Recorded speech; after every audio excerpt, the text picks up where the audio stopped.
سلامونه ستړي مشي وخت مو په خیر پام وکړئ د اراوند ټي وي یوټیوب چینل څخه د نن ورځې تازه او مهم خبرونو ته د امریکا ولسمشر وایي چې یوه لویه بیړۍ د ایران پر لور روانه کړې ده خو هیله یې څرګنده کړې ده چې وبه نه کارول شي. د امریکا ولسمشر ویلي دي چې یوه لویه بیړۍ د ایران پر لور روانه کړې ده خو هیله یې څرګنده کړې ده چې ایران یې غوښتنې ومني او جګړه بیا پیل نشي. د امریکا د متحده ایالاتونو ولسمشر ټرمپ وایي چې د امریکا یوه ستره سمندري پوځي بیړۍ د ایران پر لور روانه ده خو هغه هیله څرګنده کړه چې ښایي د دغه ځواک کارولو اړتیا پیښه نشي.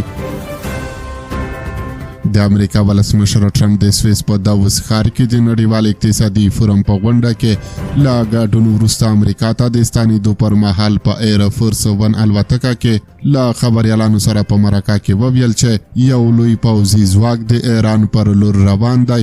تر اوسه کوم جدي بدلون نه ښکاري خو موږ یې لا نږدې څارو.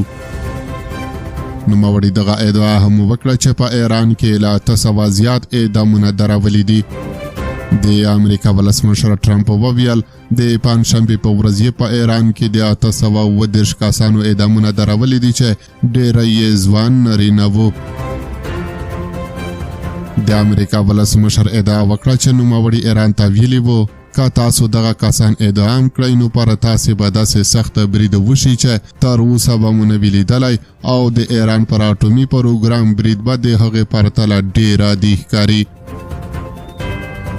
نوموړي زیاته کړه چې ایران د اعدامونو له عملي کېدو یوازې یو ساعت مخکې دا خطرناک اقدام لغوه کړ. نوموړي یو ځل بیا وویل چې یو لوی امریکایي بهري ځواک ایران ته روان دی خو امکان لري چې موږ یې کارولو ته اړ نه شو. راځئ چې وګورو څه پیښیږي. هاخوا بیا ترکیې ویلي دي چې اسرائیل یو ځل بیا پر ایران د برید لپاره تیاری پیل کړی دی.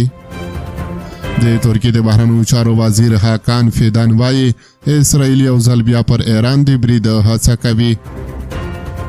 د رویټرز خبري اژانس د راپور له مخې هاکان فیدان په یوه ټلویزیوني مرکه کې ویلي دي هیله من یم چې یوه بدیله لاره پیدا کړي خو حقیقت دا دی چې اسرائیل پر ایران د برید لپاره فرصت ته په تمه دی. دا په داسې حال کې ده چې 13 ورځ جمعه د امریکا ولسمشر ټرمپ هم ویلي و چې د ایران پر لور یې له پرمخ تللو پوځي تجهیزاتو ډکه جنګي بیړۍ استولې خو هیله یې څرګنده کړې ده چې کارولو ته یې اړتیا پیښه نشي.